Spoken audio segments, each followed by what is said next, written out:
Super Mario 64, Sunshine, and Galaxy are finally on Nintendo Switch in glorious HD, but you might be wondering how some of these games will control on the Switch. How will FLUDD work in Sunshine without the GameCube's analog triggers, and how will you play Galaxy without motion controls? Well, in this video, we'll be breaking down each game and talking about how they've been adapted to play on Nintendo Switch. And let me tell ya, the developers did a fantastic job transitioning the controls. Let's start with Mario 64. This is probably the least different of the bunch, but there's still some changes worth mentioning. First, you can use the right stick to move the camera, but it still clicks to fix positions like you're hitting one of the C buttons on the N64 controller, so you can't freely move it around in full 360 degrees. This isn't exactly new, as the Virtual Console versions of Mario 64 also did this, but it's something to note if you haven't played the game since the N64 or are playing it for the first time. The L and R buttons still let you change the camera mode from closer to farther away. The ZL and ZR buttons both act as the Z button from the N64, which allows you to duck, crouch, and perform other moves like the long jump and ground pound. This is also true for jumping, punching, kicking, and swimming. Now you can use A or B to jump and swim. On N64, those are both assigned to the A button. You can now also use X or Y to punch and kick, whereas these were done with the B button on the N64. Otherwise, the controls are all the same. Moving on to Mario Sunshine, the most notable change is how FLUDD operates. The GameCube had what were called analog triggers, which essentially meant you could push them lightly or down fully for a different effect. In Super Mario Sunshine, you hit the R button lightly to shoot water while running, and you pressed it all the way down to stand still so you can aim and spray. What Nintendo did for the Switch version was take advantage of the R and ZR buttons. As you can see on the control screen, pressing ZR gives you a running squirt, and pressing R allows you to stop and squirt. If you do decide to stop and squirt, you'll need to press the right stick in to get into Mario Cam, which was Y on the GameCube controller.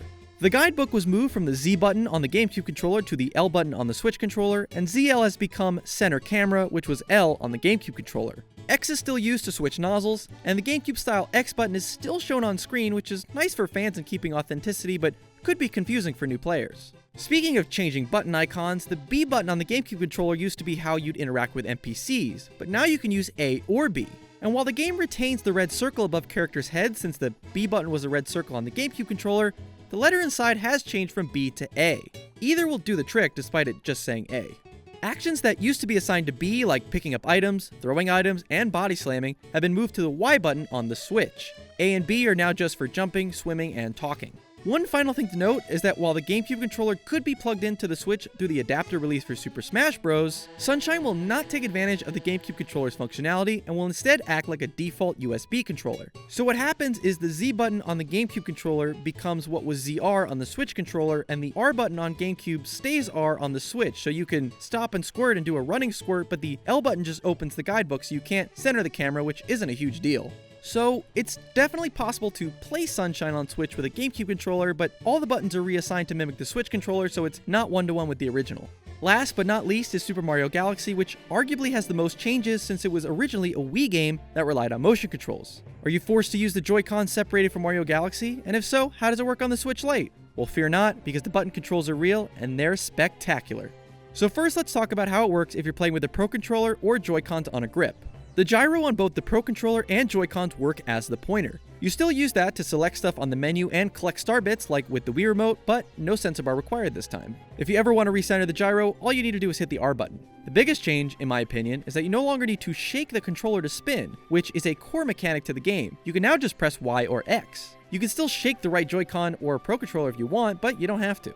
Jumping and swimming are now on both A and B, and while shooting star bits used to be the B button on the Wii Remote, now it's on ZR on the Switch. ZL now allows you to crouch, which was Z in the Wii version, and L resets the camera, which was C on the Wii Nunchuck. Lastly, before you can move the camera with the D-pad on the Wiimote, but now you can use the right stick. Since it was originally on the D-pad, it is in clicks just like Mario 64 was, and despite having the right stick now, it's no different here. The Co-Star mode for Mario Galaxy also makes a return, where the game becomes multiplayer and the second player is only able to shoot star bits and stop enemies. It can be played with 2 horizontal Joy-Cons, 2 Pro Controllers, or any combination really. It's not limited to just 2 horizontal Joy-Cons. So now let's move on to handheld mode, which is also how the Switch Lite will operate. It's pretty much all the same, except no gyro functionality. Instead, you have to touch the screen to select things and collect star bits. It's not bad, but you have to move your hand off the right Joy-Con to do it, so you can't be jumping and collecting star bits at the same time, which you can do with the Joy-Cons of the Pro Controller. Definitely play with a controller if you can, but handheld isn't bad, just less ideal. Lastly, and this applies to all 3 games, The select button is used to suspend the game, check controls and actions, and return to the title selection if you want to choose a different game. And that's it! Nintendo did a fantastic job adapting each of these games to work with Switch controls, and it's certainly nice to have all these games in HD too. This gets me excited for the possibility of how other Wii games could come to Switch. Skyward Sword, anyone? If you have any further questions about how the controls work, do not hesitate to comment down below and I'll answer them as best as I can. For more coverage on Super Mario 3D All-Stars, including our review, stay tuned to GameSpot.